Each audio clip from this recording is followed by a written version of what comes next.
everybody. It's me, Nikimbe. Today we're going to talk about how to build your one-year marketing strategy and plan. And like I said, we're going to be covering it in two parts. For the first section, we're going to look at exactly what is a marketing strategy and how you go about planning for your marketing objectives. We're going to take a look at what a SWOT analysis is and why it's important. SWOT stands for your strengths, weaknesses, opportunities, and threats, and how that can play into your marketing. We'll take a look at branding. We're going to take a look at the 5 Ps of marketing, as well as how to identify your ideal target market and then set up those marketing objectives and understanding the customer experience. All right. Then we'll take a little break, like I said, between 11:15, somewhere around there. And for part 2, we'll take a look at brand recognition and generating sales, getting a competitive edge, different marketing toolkits that you can use and templates you can use to design your annual plan, marketing budgets, which is hugely important, the relationship building and networking strategies for small businesses. It doesn't always just have to be digital. And I mean, I'm a digital marketing specialist, so that's kind of my area of strength, but there's a whole marketing world outside of just the digital world. And that includes relationship building. And then lastly, we'll talk about the latest marketing trends and technology. And as Natalie said, I have been delivering this presentation for a few years now. So it's been really nice to see the evolution of marketing, because now we have AI, which is making marketing so much easier, quicker, faster, and more effective if you know how to use it. So I'm excited to talk about that part in the presentation. All right. So what I like to do before I start every meeting is just get an understanding of what marketing is to you. And I love, as much, if there's a lot of interaction and engagement, it makes the presentation really exciting and you'll get a lot out of it. So I'm curious to know, what is marketing to you? Because everybody kind of has a different idea of marketing. And then what challenges you guys face around marketing. So just feel free to put up your hand, or you can just start to speak, because we don't have that many people with us today. But so yeah, who wants to let me know what their definition of marketing is? I think it's about ads. How you make it famous among the customers. Okay, so ads. All right. And do you mean paid ads or just promoting on Advertisement. all advertisement? Okay, so marketing to you is advertising. All right, anybody else? I think marketing is how you choose to craft your value proposition for whatever it is that you're doing to your potential customers. Oh, okay. So how you craft your position to attract your potential customers. That's what you said? Yeah, your value proposition. Your value proposition. Okay, that's a very good and detailed, sophisticated answer. All right. And then we have Ben Manrutter. I'm probably saying your name incorrectly. I'm horrible. Yeah, Ben Maunder. Yeah, I agree with what was just said, but I think it then, and maybe I'm spoiling your presentation a little bit later, but it's all about what your product is, where it's placed, how it's promoted, how it's priced, and who's involved, as in the people.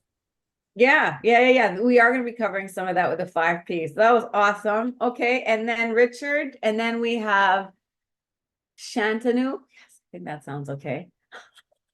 All right. So Richard, do you want to go first? What's marketing to you? Yeah, hi. Marketing is the process of getting people to be interested in your product, kind of advertising it and showcasing it, and getting them to buy your products and basically getting revenue out of it. Yes. Yeah. You got to get revenue out of it because it is a business. And then lastly, we have Shantanu. Yeah, I think marketing to me is creating that relationship with your end users or end customers. And I think that's where and creating a long-term relationship through a brand, so that it's not just about one product or service that we are offering today, that is solving their problem, but it's about creating a long-term, getting the long-term value out of your customer. And secondly, I think marketing is about creating desirability of your products and offerings in customers' minds so that they know where to go when the need Okay. arises. Yeah. Wow. Well, why don't you just teach the class? Wow, you guys gave some really very great, detailed, sophisticated answers. And Ying always sends me the student profile list, and I know that some of you guys already have some international business experience, so I can tell in some of these answers that you guys know what you're talking about. Okay, so we've heard a couple of different things about what marketing is and what different ideas people have about what marketing is. Now I want to know, what are some of the challenges? So we talked about, developing that customer relationship, positioning and attraction. We talked about long-term relationship. We talked about ads.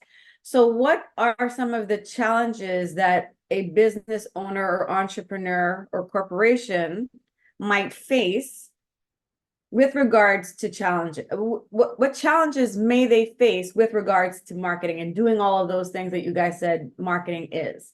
What are some of the challenges of engagement, the challenges of advertising, the challenges of positioning? What are the challenges? Yes. Chidma. I want you guys to say your name for me before you talk, Yeah, please. Chidima.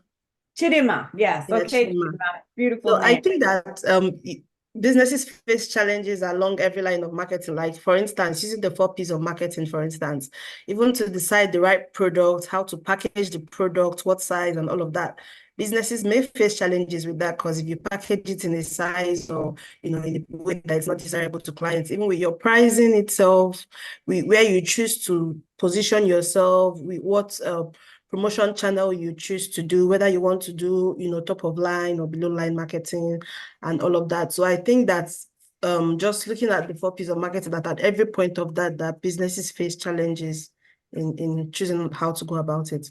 Yeah, it is challenging. Okay, and then we've got, say your name, Shantanu, because I'm just making it up. Is that how you say it? Yeah, it's Shantanu. You're right. Yeah, you I nailed mean, it. my name is Nakimbe, so I mean, I feel the pain for everybody's name who I butcher. I go through it myself. So go ahead. No, you did a great job there, Nikimbe. So I think the challenges from my perspective that maybe entrepreneurs face in marketing, number one is like initially when you're spending money on marketing, and you're still not seeing conversion rates, and that to me seems a little bit discouraging in the initial phases when you're getting started in business, because you're like, you're spending money, but you're seeing maybe like in digital platforms, you're seeing views, but thousands of views, but because of like lack of maybe reviews, like social proof, from like, because you don't have existing customers, and that's when I feel really, I don't know, like disheartened a little bit when you're seeing your money go but not creating impact. Yes, yeah, marketing is really challenging. Like I'm excited to get into the presentation. I just did a podcast interview with a guy, and he was saying how, you have to be willing, and we'll talk about this later on when we get to the budgeting part of it, but you have to save in advance before, a lot of business people get into business hoping to make money. But what you really need to do before you even launch your business is make sure that you save enough money for advertising down the line, because you have to be willing to test. You have to be willing to lose money. And you don't think of it as a loss, think of it as an investment. Mm-hmm. Like a lot of the gurus will tell you, sometimes you have to do things consistently. And that's one of the challenges of marketing. I don't know if anyone's going to bring that up. But you have to do it consistently, sometimes for a year or 3, 6, 9 months to a year, to build up that momentum, to build up the trust, to have the learnings, right? So in my experience, what I've come to know now is people need to know how much marketing is, and we're going to get into that, and put that money aside before you do anything else. Because once you get into your business and you're making money, all of your money goes back into your business. You're not going to want to, save any of it. And sometimes you can't. Like sometimes income doesn't come in, but you still have staff or you still have software. So money still has to go out, even if money is not coming in. So if you just put aside a little testing nest egg before you start your entrepreneurial journey, it will save you a lot of psychological trauma. I promise you. All right, great answer. So yes, the investing in marketing and not seeing a return, that is really, really hard. Okay, and then Ben, say your name for me again. I don't want to say it wrong. Yeah, it's Ben Monder. Ben Monder. Yeah. Okay. I didn't Or, want to shorten it because people or- sometimes call me Kim or Nikki. I'm like, no, it is a Kim Bay. So I didn't well, want to shorten you to Ben, but as we used to get in the Netherlands, we used to have Mounder was how it tended to be pronounced when I lived over there. And I think that's another challenge is the communication part. So you're Okay. trying to get a message across, but how is that message actually landing with your potential customers, and how do you test that marketing message? Can be a really big challenge in terms of communication models. it can be. I mean, an idea or it sounds simple. A simple solution would be to like do surveys and stuff, but it's not always easy to do that. So it can be challenging to get feedback. And sometimes that's when you have to come up with creative incentives, like, fill out this survey and we'll do this because that customer feedback is valuable. Also, even if you get a market research company or you get focus groups, you have to pay for those, right? So yeah, Going getting back to the money. yeah, everything is about money, man. All right. And then we have Hengame. Say your name for me, Hi, please. yeah, that's correct. That's correct. I'm Hengame. Yeah. In my opinion, I'm with Ben. For myself, marketing was challenging in a start of that, in connecting with customers and saying introduce myself, that what I want to do and another things. Connecting, in my opinion, for business woman was so hard for myself. Oh, okay. Yeah. And is Because that I was sure I am sure about my product. I am selling design packages and AI marketing, as you mentioned about that. But when I want to speak about my product, I said, is it enough good to say about that? Is it correct? And a lot of this stuff. Maybe that's because of low self-esteem or low self-confidence. But connecting is the first challenge for me, that I didn't want to continue my marketing with customers. okay? All right. Those are interesting challenges. I've heard what you're saying reminds me of something another lady said, which is I always talk about the importance of video marketing. And if you don't have any money, that video marketing is the best, most effective way to start generating leads. And I think YouTube is one of the best channels to start on because people are going there to search. So they're looking for a solution. Whereas in regular social media, hold on, guys. I am going to stop my camera for a second and close the window because they're doing landscaping outside and it's really distracting. So I'll be right back. Hold on. Okay. Okay, that's much better. There we go, camera. There we go. Anyway, so her challenge was she was posting a little bit on YouTube, but then she got some negative comments and it really hurt her feelings. And then she was just kind of too traumatized to ever market on YouTube again. And so, yeah, there are also a lot of psychological barriers and pushback or criticism or a lack of conversions from customers that can hurt your feelings and can really be, difficult and kind of make marketing discouraging. And I think that that's why through all of my learning and working with thousands of businesses now is I think preparation before the journey is important. And I have my MBA. I'm going to get into my credentials in a little bit. And so that's all about business. I've worked with some of the top corporations in the world and they're very competitive. And so I come from the school when it comes to marketing and business of like Sun Tzu, which is the art of war. Because business, like real business, like not little entrepreneurs, but like top line corporations, they have company espionage. There's all like competition is really stiff in some of these higher corporations. And so what they need to really differentiate themselves and like make themselves stand out to win in the marketplace. Anyway, so yeah, I just wanted to talk about, because business can be like war, if you prepare yourself ahead of time mentally, like I was saying, put that money aside. If you kind of go into marketing and business knowing it's going to be a war, knowing it's going to be a challenge, knowing that there are going to be ups and downs, you'll be okay to navigate through those tough times. But if you don't know that going in and you're just like, la, la, la, I'm going to have a business. Nope. You get slapped with marketing budgets. You get slapped with regulation. You get slapped with unhappy customers, slapped with algorithm changes.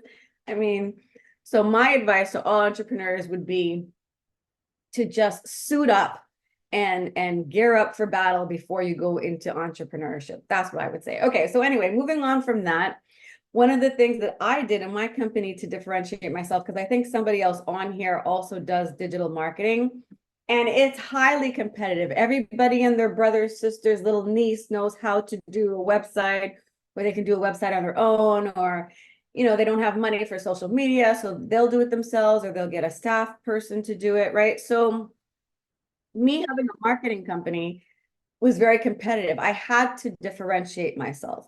One of the ways that you guys can differentiate yourself in the marketplace is by positioning yourself as a thought leader, coming up with new and innovative, dynamic ways to position yourself, your company, your products, your services differently than your competitors, so people will flock to you.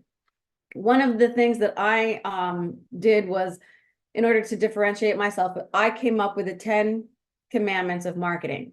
So anybody can have a social media company, but that doesn't mean that they can get articles written about them in Forbes magazine or articles written about them in Business Week. In order for people to pay attention to you, you need to have something different that stands out in the marketplace. So again, for me, that was the 10 commandments. And I'm going to tell you those 10 commandments of marketing right now, because again, in my 25 years of experience, and I think you guys get handouts, but make sure you take a screenshot or you pay particular attention to this part of the presentation, because I'm going to get into a lot of detail. We're here for like 2 hours, 2.5 hours. It's a lot of information and you may forget a lot of things. But if you at least remember the 10 commandments, and again, it's a play, right? Because, you know, most people are familiar with the 10 commandments. So again, it's a play. I'm trying to get people to recognize something. I'm trying to get people to, you know, when you think about the 10 commandments, if you follow the 10 commandments, you're supposed to have a good life and go to heaven, right? So for me, you know, differentiating myself in the marketplace and trying to position myself as a leader or authority, I came up with these 10 commandments of marketing. And it's the same kind of thing. If you follow these 10 commandments of marketing, you will have heavenly results guaranteed. So again, if you forget everything I talk about in the presentation, if you remember these 10 commandments, you will be fine. I created these 10 commandments for my children because I'm an entrepreneur. I don't enjoy 9-to-5 life. And I wanted to make sure that I equipped my children with the ability to effectively market any service or product online and to be able to make money from it. And because I'm their mother and there's all this, you know, information online, all these gurus want to tell you what to do TikTok, do this, do that. I wanted to tell my children, listen, guys, don't listen to any of that foolishness. Okay. Listen to mom. Mom has her degree. Mom has worked in, you know, corporate. Mommy knows what she's doing. Don't listen to those guys. Listen to mommy. And because they have no marketing or business experience, I had to simplify it for them. And I simplified it for them through these 10 commandments. And again, that was also a part of my marketing strategy. And I'm talking to you guys on a little bit of a high level because I think you guys can grasp it. Normally, I don't get into this to this level of detail, but I know I'm dealing with highly sophisticated entrepreneurs and marketers. So anyway, in addition to differentiating myself, in addition to positioning myself as a thought leader, I had to also create something that was recognizable and people can connect to. Using metaphors is very powerful in marketing. So again, the whole metaphor of the 10 commandments of life, the 10 commandments of marketing. And I told my children, if you guys just follow these 10 commandments of marketing, even with no business background, no marketing background, just follow these 10 commandments and you'll be all right. So that is basically where the 10 commandments of marketing came from. So this is what it is. Let me minimize my screen here for a little bit. So I'm going to say all of them quickly, and then I'll just go into each one with a little bit of detail. And again, I want you to pay attention to the fact that it rhymes. So there's a lot of strategy that goes behind some of the things that you guys see in marketing that you think is like, oh, that's just an ad, or that's just a product, or there's so much thought and psychology that goes behind sophisticated marketing. So I've already told you I use this to have a competitive edge, to differentiate myself, to position myself as a thought leader, to make it relatable. And now you're going to find out that it rhymes, right? Because I wanted it to be easy to remember and fun and cute and all of those things that help a brand, a service, or product to kind of stick.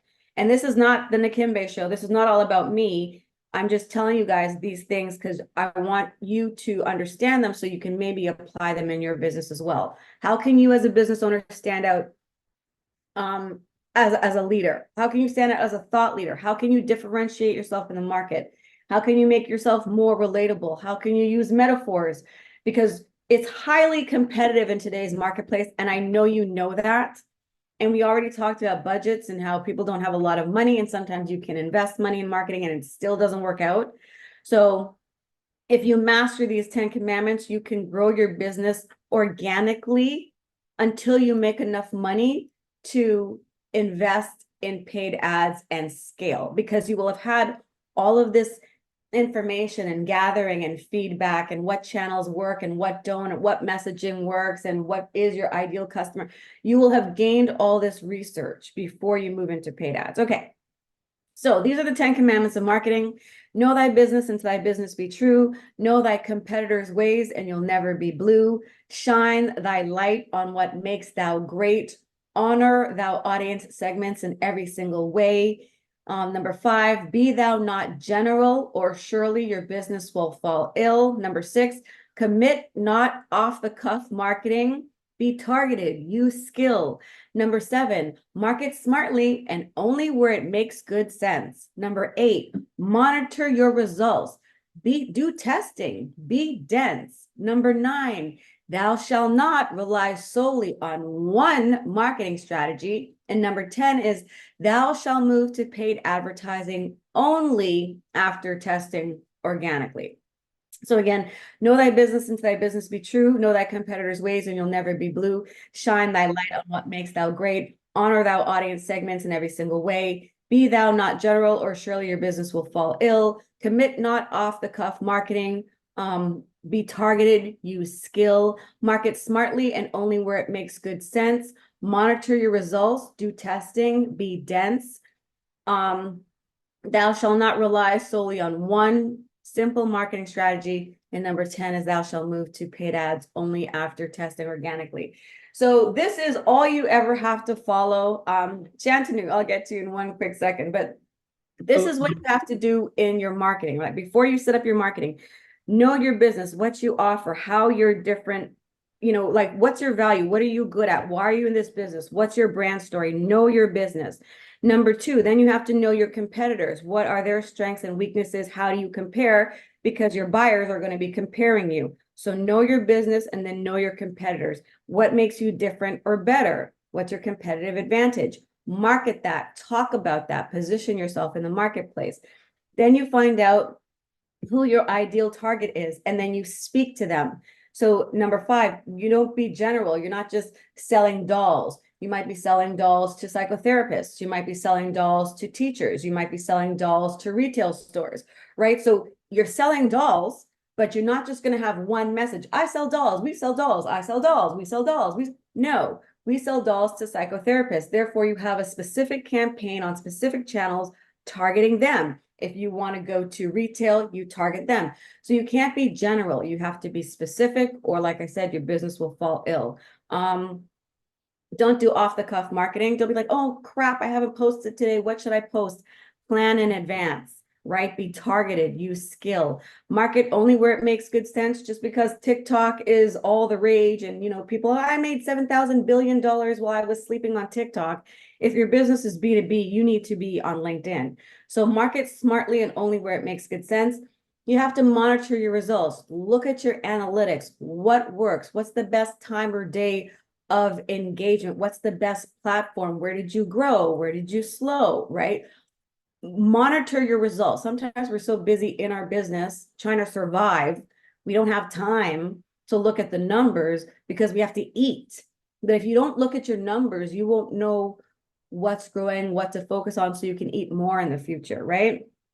And then don't just rely on one marketing strategy. Try a couple different channels, a couple different messages, a couple different landing pages so that you can compare. So don't rely just on one marketing strategy. Maybe you want to do digital and networking. Maybe you want to do digital and demonstration, right? Mix it up. And then the last commandment is once you've done all those things and you have gained all this knowledge, then you will be equipped to successfully, strategically, and smartly invest in paid ads. So that's the first part of my presentation every time before I get into the rest of it, because like I said, we're going to cover a lot over the next 2 hours. And if you get overwhelmed, all you ever need to do is come back to these 10 commandments. And then we're just going to jump into the presentation. So Shanton knew you had a question. Oh, this is amazing, like very creatively done. So thanks for sharing with us. I have a question regarding the eighth commandment. Yeah, And monitor thy results, do testing, and be dense. yeah, so I would like to learn more in terms of like what do you mean by being dense, so just so we understand it. Yeah, perfect. I'm glad you asked that question. While I was reading it, I wanted to explain it, but I didn't want to lose the rhythm. So I just continued. But what this means is monitor thy results, do testing, and be dense. And when I say be dense, I kind of mean go deep with it. A lot of people do marketing in a very shallow kind of way. So here's a perfect example. Okay. People, again, like I said, I created this for my children so that they would follow strategy and not foolishness, basically, right? And I'm saying that because one of the things people hear is, oh, you need to do video marketing. You need to do video marketing. You need to do video marketing. So, you know, a well-meaning entrepreneur might go online. How do I do video marketing? And it's like, oh, you got to do this. You got to do that. You got to do that. But unless you practice and master one channel, you will not know it well enough to master it and execute it masterfully enough for you to get those results. Here's what I mean. Oh, video marketing is so important. Do video marketing. Oh, I'm going to do video marketing. Yay. Okay, so you might go on TikTok. Great, you're posting on TikTok. Or you might do YouTube Shorts. Great, you're posting on YouTube Shorts. Like, oh my gosh, I've been posting all these videos and I'm not getting any results. It's because you're not going deep enough. You have to understand that like YouTube Shorts, for example, your title matters. The keywords in your title matters. The length of your video matters. Even though YouTube short videos are a minute long, a lot of newbies will be like, I'm going to make a minute long video. And then their channel or their videos don't take off because they don't go deep enough. They're just doing shallow marketing. They don't understand that what's important to the algorithms is watch time. So therefore, even though you can make a video that's a minute long, you should probably make a video that's like 22 seconds long. Because if you make a video that's like 22 seconds long, there's a better chance that someone's going to watch 100% of that video. Whereas if you have a video that's a minute long and they get bored after 20 seconds, they're going to log off and the algorithms are going to say, man, this video is not very good. People only watch 20% of the video. So watch time is important. Tags are important. Keywords in your titles are important. Having the right thumbnail is important. All of these little things are important in terms of getting the results you want from any one particular channel. What happens is people are like, oh, I did videos. How many videos did you do? You're supposed to do 30 to 50 to 100 videos before YouTube even pays attention to you. And most people will do like 8 to 22 videos, right? you also need to post videos every day. The algorithms like consistency. And while that might seem overwhelming, if you batch produce your videos on the front, you can schedule them to auto deploy on these social media platforms and then gain all of these like rewards or points, right? So that's what this, and I'm glad you asked because I don't get a chance to get into these as deeply as I would like, but that's what that commandment means. Monitor your results, see what works, test things, do A/B testing, split test different titles, different thumbnails, because the slightest increase in conversion is money for you, right? If you can like increase your conversions from, 2% to 5%, that's money for you, right? So you're never going to know what tweaks to make unless you're doing testing, and you're not going to get the right results if you're just doing what I call is shallow marketing. You have to go deep with it and you have to be dense with it. You have to master each particular channel, like even let's say Instagram stories, right? Oh, I posted on stories. How long, how often did you post? They want you to post twice in the morning, twice in the afternoon, twice in the evening. If you don't know those things, you won't get the results. So you have to go deeply into each marketing platform to really understand it, whereas most people just do some really shallow shit, pardon my language. But that's what it is. Does that make sense? Yeah, no, it does. Thanks for that all detailed explanation on that. Thank you. No problem. All right. So now we're gonna like jump into it. It's been a half an hour of good times, giggles, and fun. Now we're gonna get into the real hardcore stuff. So the way that we're going to be talking about all these different topics today, interactive opportunities, like, we've been talking here today, I want you to be able to apply these learnings to your business. I believe you guys have access to handouts and, practice sheets from Ying and Natalie. I don't do any polls. I really should move this because I never do polls. But and then if you guys have questions, because we're a smaller group, you can just raise your hand and speak. But sometimes we just have answers in the Q&A, or if you're shy, you can just put a question in the chat. I'll cover each topic for about 10, 12 minutes. I'll talk about the topic and then we'll have 2 minutes conversation. So from what I see here, we've got a media company, we have got leadership consulting services, we've got financial services, we have affiliate marketing, performance-based marketing strategy, okay? With business rewards. Let's design ready packages that includes interior design, branding, exterior web design, okay? AI marketing, okay? Well, holistic solutions, we've got green sweet treats that, making natural fruit, import, export, dealership, yep, I saw that one. Painting services, producing peanut butter with different natural flavors. I thought that was cool. And then hand embroidered clothing. So what I like about this presentation, what I like about the 10 Commandments is that it really, because I've worked with so many different businesses, from startups to large blue chip Fortune 500 companies. I've been teaching classes like this, so I know entrepreneurial struggles and their concerns. And it doesn't matter what industry you're in, all businesses need leads. You need to market your business and showcase it so that people can know about it. They become a lead, and then that lead, sticks around a little bit more, and then they become a prospect. They're like, okay, yeah, I think I might buy it. And then they become a customer. It's not just like somebody sees your ad and they whip out their credit cards, because you don't behave that way in the real world. And even though as a business owner, you want your buyers to act that way, they don't, right? They look, they select, they get on the email list, they try it out, they consider their options, they investigate you a little bit further, they feel a little bit convinced, they overcome their own objections, and then they buy, right? So the point is, it doesn't matter what industry you are in, the 10 Commandments and lead generation apply to everybody across the board in all businesses. So this is just everybody's industry just blown up a little bit more. All righty. So a little bit about me. I am an award winner from the University of Toronto. I have my Master of Business Administration from Northeastern University, specializing in marketing, innovation, and entrepreneurship.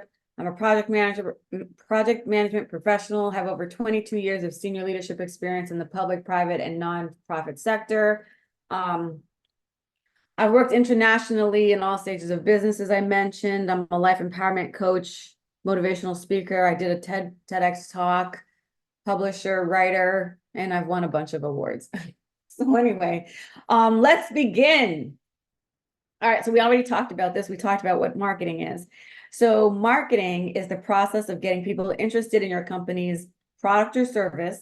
And this happens through market research, analysis, and understanding your ideal customer's interests. It pertains to all aspects of your business, including product development, distribution methods, sales, and advertising. That's something some people are not aware of. Like the customer service who answers your phone is marketing. The hold music, the message is marketing. Obviously, your logos and your colors are messaging, are marketing. But your packaging, every single aspect, your email signature, right? Every single thing that has to do with your business that is public facing is marketing, because that material, that engagement, that hold music, that website, that email signature, it all delivers a message to the end user about who you are. And so you can't have a great website and then have crappy customer service, because that, and we're going to talk about that in a bit, that creates a less than ideal customer experience. And so people are not going to come back to you. So you have to remember that a lot of marketing is psychology. It's not just the colors. It's not just the music. A lot of it, well, that's a part of the psychology, right? So people sometimes think that that is marketing, but it's not. It's just a part of it, because marketing is really psychology. And I want to take a quick moment here, because I just had this conversation with someone the other day. I'm so glad when people get this, that there's a difference between sales and marketing, right? Marketing, like I just mentioned, is the process of getting attention for your business to eventually drive sales. So that means that sales is something different. Sales focuses on working directly with those prospects and getting them to convert, while marketing focuses on sparking their interest in getting attention for your services or products or business. Marketing is the first step to getting people interested, and sales is when you nurture that lead. You follow up with emails, you follow up with calls. Because like I said, people are shoppers just like you. You might have interest. I'm sure you guys have signed up for emails. Yeah, okay, let me get my email. And then you never open it, or you never read it, or you never take action, right? So you are a lead for that business, but until that business follows up with you and basically convinces you to convert, then they're a lead, they're not a customer. So marketing brings in the people, and then sales nurtures them to the sale. So I say that because people will, like, the reason I'm taking a minute for this is because, oh, I put up a post, I didn't get any sales, or I ran ads 8 times on the radio station and nobody bought. And they want to get mad at the marketing or the marketing department or the radio station or the television station. But that is not how marketing works. That is not how psychology works. People need to have exposure to your business a minimum of 8 to 12 times before they even notice you or pay attention to you. Like, they have to hear the same message over and over and over and over and over again to break through the noise, to be like, what the hell is this person talking about? Like, I see this ad everywhere. Like, what is this? Right? So I just want to make that very clear. Just because you put up a post, just because you do some marketing, you could market for a whole entire year sometimes and not necessarily convert, because you're not nurturing your leads, right? You're not having a way for them to convert. You're not, like someone said earlier, you're not creating that community and that connection with your consumer so that they become a long time valuable customer to you, right? So anyway, that's that. So basically, marketing is important. I gave you guys the 10 commandments. You have to kind of plan, because a goal without a plan is just a wish. And that's why strategy is super important. Strategy is basically, like I said, what you have to do in the beginning, right? Just pretend it's a war. You wouldn't just be like, oh, I'm going it, because it's so competitive. You should think about it in those kind of terms, but you wouldn't be like, oh, I'm going to go fight a battle today and just jump into the battle. You wouldn't do that. What's the terrain? How many soldiers do they have? Do I need food? What's the weather going to be like? What do we need to pack? How heavy is it? How many people do we need? You need to plan all of these things plus contingent plans and then execute them. So we're doing this, we're launching in a week or 3 days, and then we're doing this in 3 months. You have to have a long-term focus and I don't know, like a long-term vision for your business so that you can work backwards and start to plan, well, what do I need? If I want to do this, what do I need to do first? And then in order to do this, what do I need to do this? And then in order to do this, I need to do this so that you can start so that you actually hit your goal. And that is the difference between being strategic in your marketing and just marketing. That is the difference between, you know, the kid who can put up a website and like a post-secondary degree, university educated chief marketing officer, is that we look at strategy. There's a reason for everything. And in corporate, because we have stakeholders and shareholders, you have to be profitable. You have to answer to these people or you lose your job. So you want to make sure that you can justify everything you're doing and work backwards from there. So again, that's where the 10 commandments comes in. Don't just do this off the cuff marketing. Oh, I better post today. What should I post about? Here's a picture of my dog. No, you have to think about your goal, your objective, your message, your call to action. What you got to plan.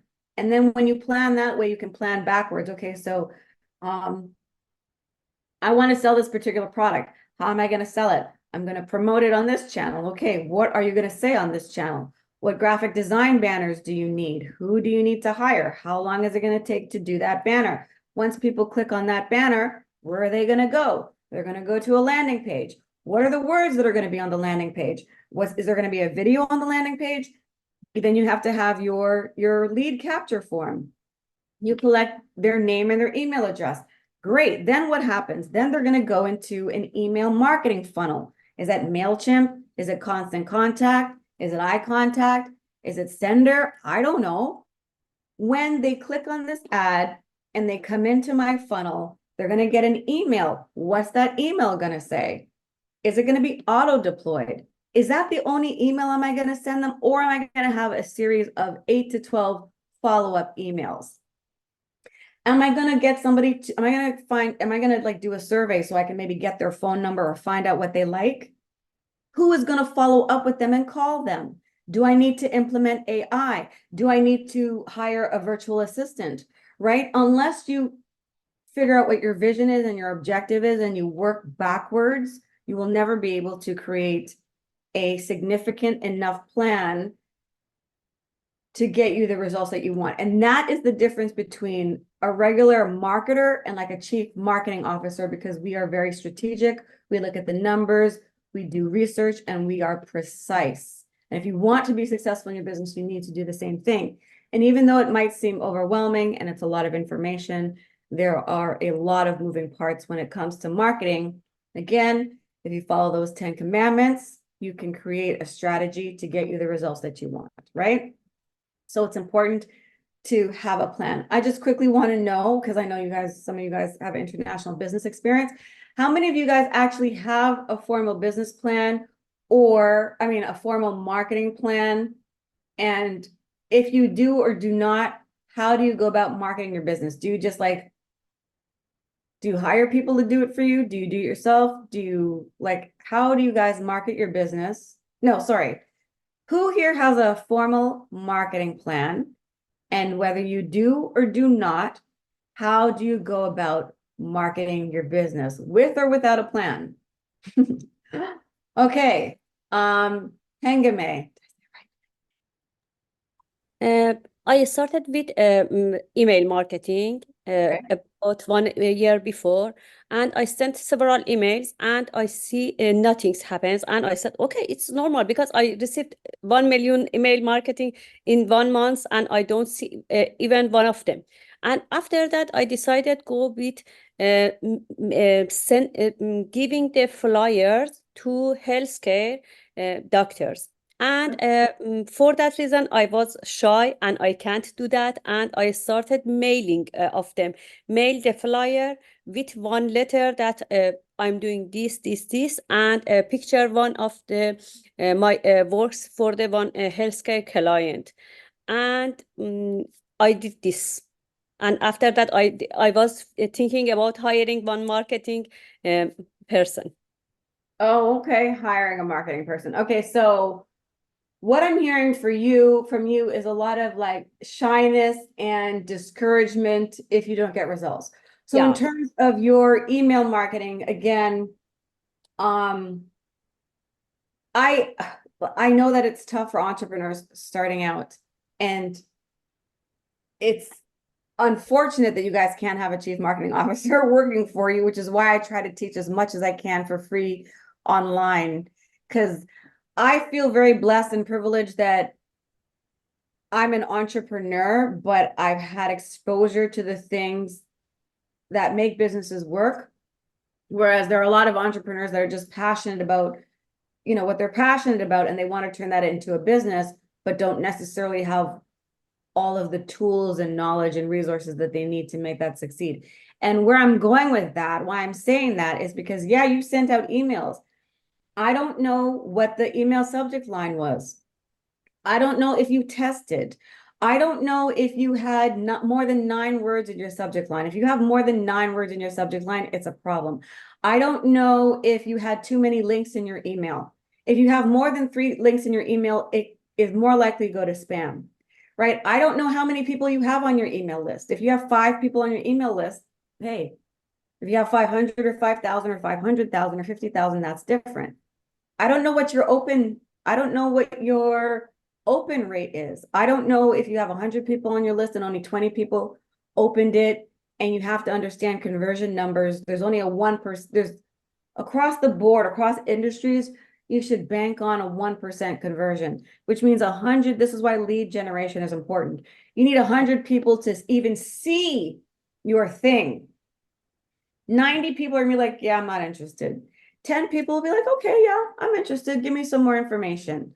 Of those 10 people, some are going to decide they don't have money. It's not the right time. They're going to go with someone else. They're not interested. 1 person is going to buy. So you have to understand across the board, across the industries, there's about a 1% conversion rate. So again, if you only have, 100 people on your email list, you may get 1 sale. I don't know what your call to action was. I don't know if it was clear enough. I don't know if it was too aggressive.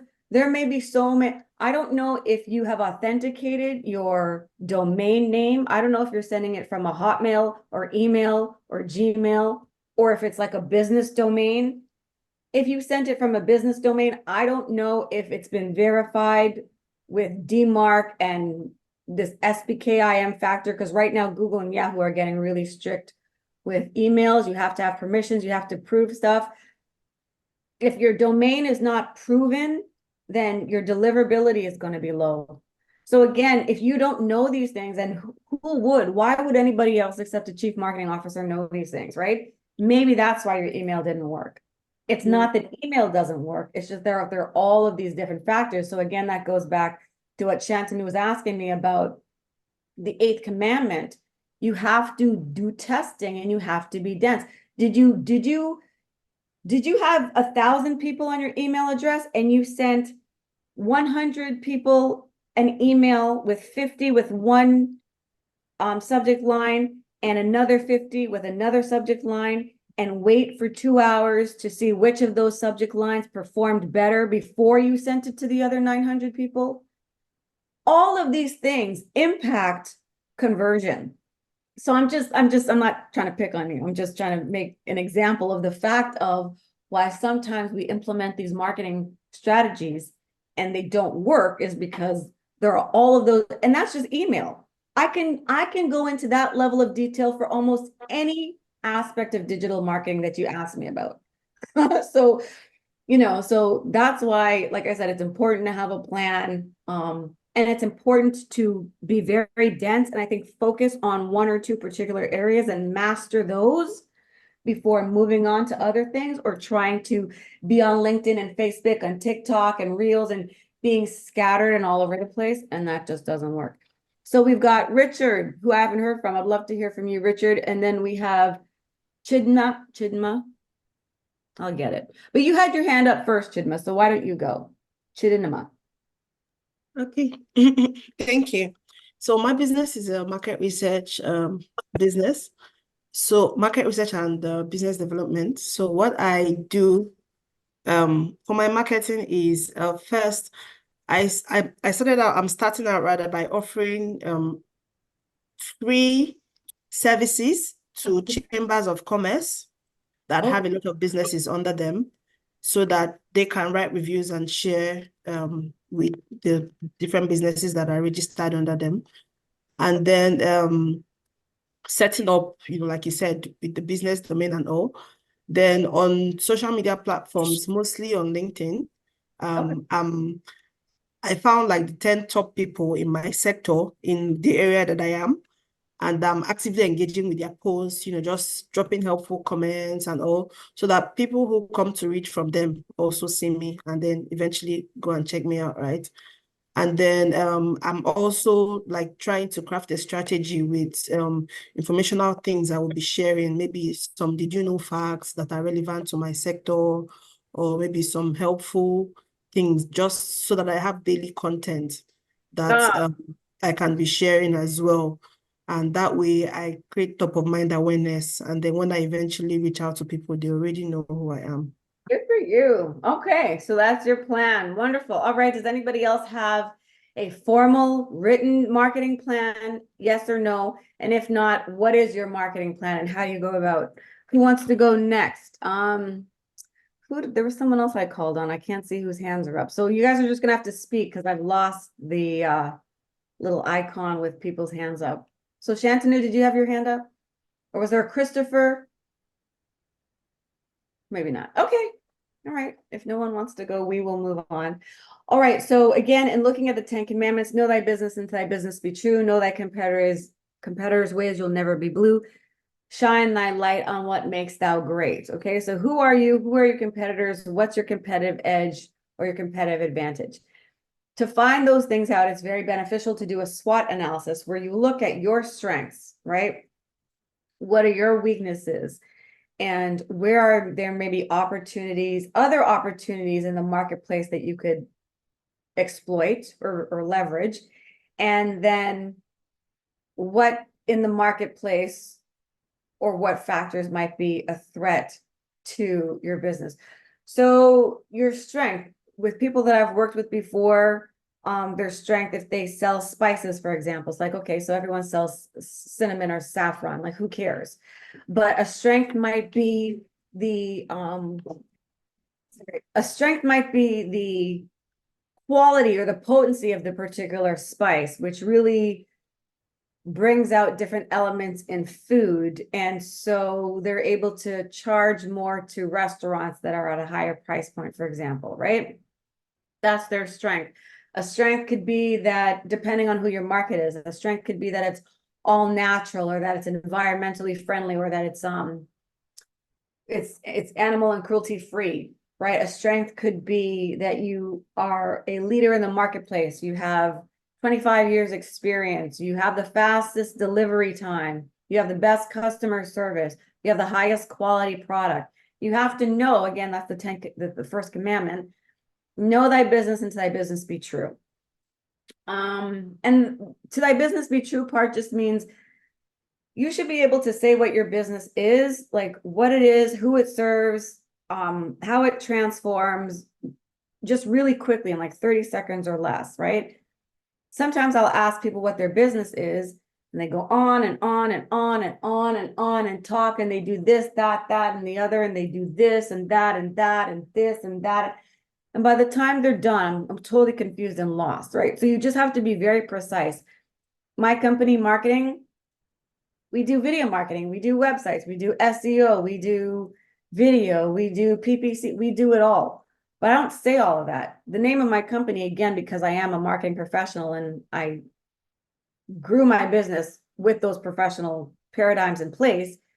My company, my logo is very simple. It's Mappdom Marketing Strategies Solutions. Like, that's it. It's marketing, strategies, and solutions. All those other things that I talked about can fall under that one big umbrella, right? So you want to kind of have your tagline. Anyway, then you want to know what your weaknesses are. Your strength can sometimes be a weakness, but you have to know these things to use it in your marketing. So for example, your strength could be that you have superior quality service or products, right?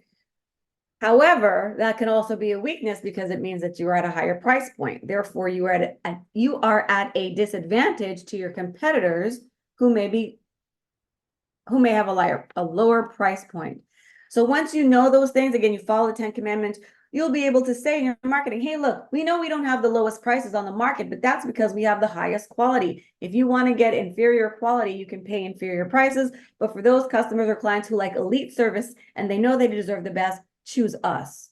Very, very simple, right?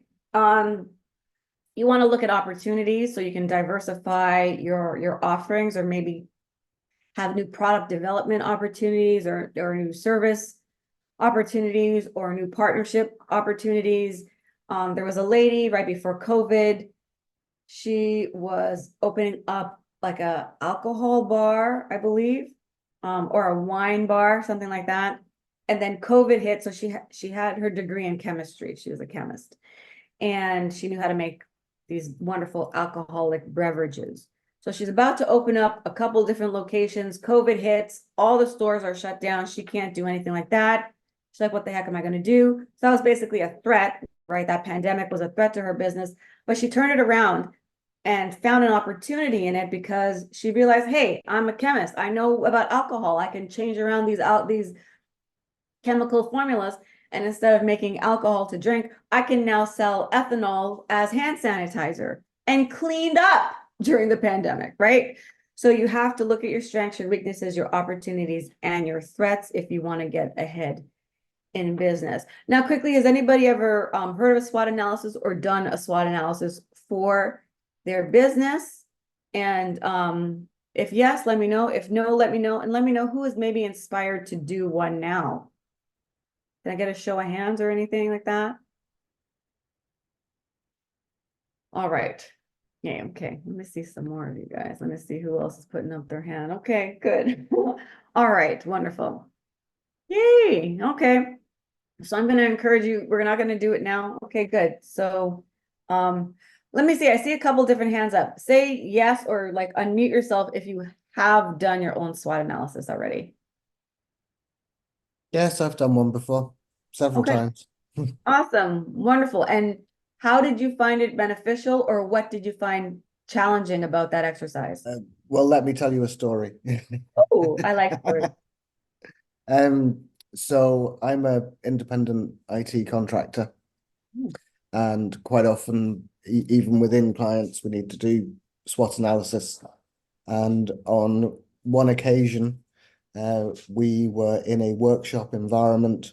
I wasn't facilitating; it was somebody else. We were looking at using. Do you remember BlackBerry? That was a Canadian firm, wasn't it? It was use of mobile data through BlackBerries for police forces, and the marketing lady wanted to do a SWOT analysis, and everybody else in the room was like, "Oh, that's so boring. Why do we have to do that? It's never going to work." Right. But once people get into that sort of brainstorming environment and you start thinking it through, it's a really good way of then sort of gathering your thoughts. So somebody might say that we have a strength in one area, and then somebody else will be like, but hang on a minute, are you sure we do because of this, this, and this? So you get really good discussion from using things like a SWOT analysis, in my view. Wonderful. Thank you so much for that feedback. That was very valuable and important. Thank you so much. Yeah, a live demonstration of what it's like, because I never liked it in corporate when someone asked me to do a SWOT analysis either, because they're time consuming. But you're right. At the end of it, you do learn a lot. Okay, so I hope everybody else is inspired to at least do a SWOT analysis of their own. So again, you can get those pieces in place when you are sort of walking through the 10 commandments of marketing. All right, so now we're going to talk a little bit about branding and your brand identity. And like I was saying earlier, marketing is really all forward-facing or public-facing aspects of your business, from packaging to website to logo to music to the images that you use to the tone. Is it casual? Is it formal? All of those things tie into your brand. So your brand includes your identity, your values. It helps to guide your strategy, your positioning in the marketplace. It takes into consideration your ethics, how you communicate, on what channels and methods and means you communicate. You know, some of you may have heard or remember that term, the medium is the message. Like I never used to quite understand that when I first heard it, but then as I evolved and became more sophisticated, I understood that. The medium is the message. And you want to look at, once you know what your brand is, then you can make sure that you're always on brand in terms of your tone or your look, making sure that you're authentic and that, you know, either your personality is weaved into your business or your business actually has a brand and a personality of its own. So we may do a demonstration in a little bit if I can manage to get everything to work. But yeah, we'll take a look at that in a second. So branding, the different elements to a brand. This is what we are going to talk about now. What is branding? All the different elements of a brand. How do you develop your brand and the importance of your brand story? So branding is just the process of creating a strong, positive perception of a company, its products and services in the customer's mind by combining elements such as the logo, design, mission statement, and having a consistent theme throughout all of your marketing communications. You want your lead or your prospect or your consumer, customer, client, whatever, to have a frictionless experience, meaning that if you guys have ever driven and on the highway or whatever, and you're changing lanes, like sometimes your lane change can be so smooth that you almost didn't even know that it happened, right? And then sometimes if someone's coming and you got to move out of the way, it's like, you know, it's a quick jerk into the other line and into the other lane. And that is the experience you want to avoid your customers or leads or prospects or clients from having. You want everything to be smooth. And it's like they don't even know that they're moving from social media to your website, to your packaging, to your customer service, because it all just feels like the same wonderful, consistent experience. I told you earlier that marketing is a lot based on psychology. And if people are going to buy from you, it's because they trust you. You guys may or may not have heard that term. People have to get to know, like, and trust you before they will buy from you, which is why I made the distinction in the beginning. Just because you're marketing a product doesn't mean you're going to sell it, because you have to get people to get to know you. So they have to hear and see your message over and over and over again. It has to be the same message and it has to be consistent for them to start to develop that sense of familiarity and trust. And then their barriers and their walls can go down, and then they're open to receiving you and your message. And then they're open to opening their wallets, right? But so you want to make sure, and I'm saying this because Mappdom, before we got into social media, I was just developing mobile apps. So Mappdom, the name of my company, stands for, the M stands for, and the app stands for application, because I was developing mobile apps. So the M is for mobile, app is for application, and DOM was for domination. So Mappdom actually means mobile application domination. That's where the name comes from. So when I was developing mobile apps for people, some people had mobile apps, but it looked completely different than their website. So you would go to their website or you would go to their restaurant and their business, and you would have one experience, and then you would open up the app and it would not look the same, different font, different colors. And it's like, whoa, what the heck is this? So you create that, like I said, that experience, you know, of just suddenly going in a different lane where they're kind of like whiplash, like, oh my gosh, you know, the customer service rep that I met at the store was so nice, but when I get on the phone, your people are so rude. I don't want to talk to you. I don't want to do business with you. That's why they train customer service reps to smile when they're talking or whatever. All those touch points are a part of your brand, and it helps you to differentiate yourself from your competitors so that you can build a loyal customer base of like raving fans, right? Think about Apple or Harley Davidson or some of those people are completely loyal to a brand.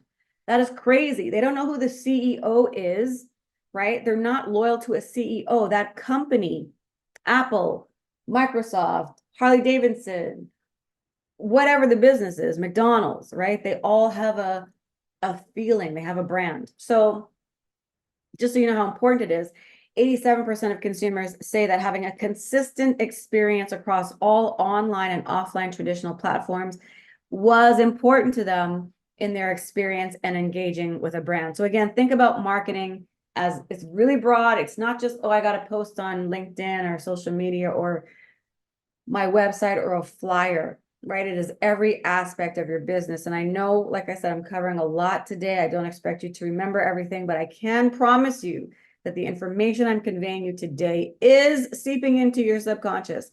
And at some point in time in the future, you will think about your business, you will think about marketing, and you'll be like, wait a minute, I remember Nakimbe talked about this, right? So things that you may have overlooked or passed over in the future are now being avoided. All right, so one of the ways that you can remain consistent and kind of stay on brand, and I didn't even really know that was a thing until I got into corporate. I worked for a large prestigious university in the United States, and they literally have something that's like called brand police, right? Because their brand is so important to them. I think about Harvard or something like that. You can't mess with their brand, right? And so they have brand guidelines and they have brand police. And sometimes before marketing material even goes out, it has to be approved by legal first. Like it's kind of crazy. But in order to make sure that everybody stays on brand, because again, the higher you go up in marketing, the more sophisticated you become in marketing, you start to realize the importance of these things that you may have previously thought unimportant. But having a brand document or a brand guideline, it outlines basically how people should represent your brand in your business. So if you're hiring a graphic designer or a videographer, or if you have contractors or new people coming in and out of your business, whatever, you can give them this document so that they can have an understanding of your business, right? This is who we are. This is what we stand for. This is why we're built. This is who we serve and why we serve them and what we're trying to accomplish. This is what we're about. This is why we're passionate about our business. This is the kind of music we use. This is the kind of language we use. These are the images we use. You know, it's all laid out in a document for you. So that way you remain consistent. Again, that consistency is what helps to build familiarity and trust and credibility in your buyer's mind and eye so that they will eventually buy from you. Right? So your brand document, again, starts with your brand story. Why did you start your business? Why are you passionate about it? Who do you help? Like, what's your story? Okay, yeah, what's your story? And then you have your logo, right? It's got to be recognizable. So instantly when people see it, they know. It's got to include your color palette, and you've got to be very specific with the color codes so that, you know, I always use McDonald's as an example. It doesn't matter where you go in the world, those yellow arches are the same. It's not like it's neon yellow in Asia, and it's not like it's super dark orangey yellow in Russia. It's the same, right? And that way you kind of feel like everywhere you go, there's a sense of familiarity and trust. So making sure that you have your brand colors, like it's not this kind of blue and that kind of blue and this other kind of blue and this other kind of blue, because that just creates inconsistency. It's the same blue code every time, right?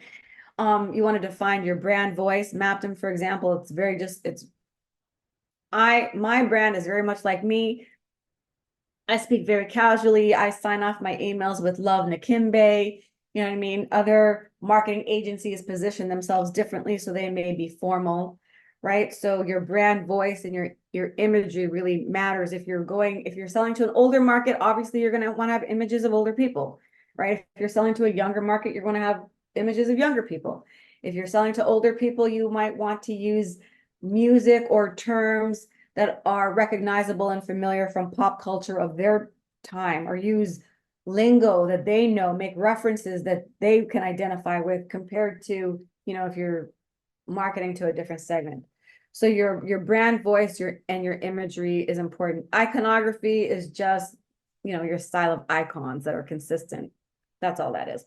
So here's an example of, well, it's not my best example because I have another more detailed one, but these are just some screenshots from a brand document for a nonprofit in Toronto. They're called the ACBN, the Afro-Canadian Business Network. And these are their brand colors, so you can't really see it here, but they've got the color code. So whether it's their website or their social media, they always use these exact yellows, this exact yellow, gray, blue, and it's consistent, right? In terms of the images that they use on their social media and their website. Now, this is the level of research. Somebody was saying that they do market research here. This is the level of research that sophisticated marketing goes into. So the Afro-Canadian Business Community Network, ACBN, Afro-Canadian Business Network. I was the president of this organization at one time, so I should remember the name. But anyway, their mission is to help Black business owners who may not have easy access to resources, to give them, you know, the training, the resources, anything that they need to help support their business in a community where they feel comfortable, as opposed to maybe going to some traditional institutions where you might not feel as welcome, right? So when we did market research, so again, if you're unsophisticated, he might just be marketing all sorts of things. But because I came in and I sort of made their nonprofit more professional, we actually did research. Again, sophisticated marketing does research so you can make informed decisions. There was a study by the city of Toronto, and there was another nationwide study of Black businesses. I got a hold of those two reports. I looked at their statistics, and they said of all the Black Canadians, a certain percentage of them are from the continent of Africa, a certain percentage of them are like Black Canadians, and a certain percentage of them are like Black people from the Caribbean. And they all have slightly different sort of looks, cultures, whatever. Another thing that came out in this report was what industries these Black business owners were in. A lot of them were in entertainment and arts and theater. A lot were in restaurants, and then we had professional services like accountants and doctors and stuff like that. So those were sort of the three main industries. So when I'm preparing their marketing, if you look on the bottom here, the images that we chose specifically represent all of the different types of Blacks in Canada, according to those categories. It represented all of the different types of industries that Black people were predominantly in. So we've got people in the restaurant industry, we have some professionals. You'll notice that the colors that we chose for the clothes that they're wearing, it's blue. So everything is on brand, everything is seamless, and you can kind of feel like, So I'll have you know that even if you think that this stuff is insignificant, oh, why is my battery dying? Hold on. Even if you think this stuff is insignificant, these guys, when I first got on board with them, they were making $45,000 a year. And after I was able to rebrand them and change their branding and get them consistent messaging, they ended up looking more professional and credible in the marketplace. Because again, I work with Fortune 500 companies, so that's what I do. I made them look more professional in the marketplace. We attracted their right ideal audience. Their social media grew by 256%, and they ended up positioning, like we were talking about earlier, ending up positioning themselves in the marketplace as such professionals that the government of Canada gave them $1.13 million. That would have highly unlikely happened if they looked like some jokey mom and pop shop organization. But because they looked organized, they looked sophisticated, they looked professional, they were consistent colors, consistent brand, consistent messaging. They presented themselves as a company that the government could trust, and the government invested over $1 million with them. Before their social media, everything was just a mess, right? So this is the importance of having a solid brand. All right, now we have, let me see.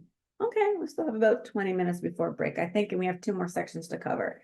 So now, does anybody have any questions about that last stuff that I talked about before I move into the next section? So that was just about branding. Anybody have any questions about branding?